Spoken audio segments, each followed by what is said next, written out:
ظاہر سی بات ہے نبی پاک کی آمد کا جشن، نبی پاک علیہ الصلوۃ والسلام کی آمد پر خوشی،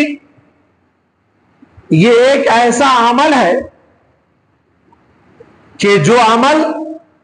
ابتدا سے ہوتا رہا ہے اور صبح قیامت تک ہوتا رہے گا۔ بلکہ جو لوگ نبی پاک علیہ الصلوۃ والسلام کی آمد کی خوشیوں کی مخالفت کرتے ہیں، جشن منانے کی مخالفت کرتے ہیں، میں تو انہیں بھی مشورہ دینا چاہوں گا کہ آپ اپنا یہ عمل چھوڑ دیں، کیونکہ آپ کے مخالفت کرنے سے یہ ذکر مصطفیٰ کا سلسلہ رکنے والا نہیں ہے۔ آپ کے مخالفت کرنے سے نبی کریم علیہ الصلوۃ والسلام کی آمد پر خوشی منانے کا سلسلہ تھمنے والا نہیں ہے، بلکہ آپ نے ہر زاویے سے مخالفت کی،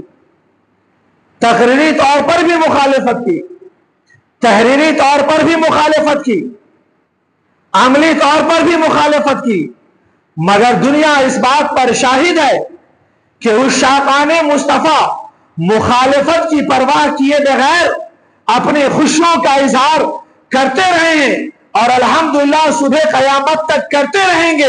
بلکہ یہ خوشیاں اسی حد تک رکنے والی نہیں ہیں، بلکہ اس خوشیوں میں ہمیشہ کے لیے اضافہ ہوتا چلا جائے گا۔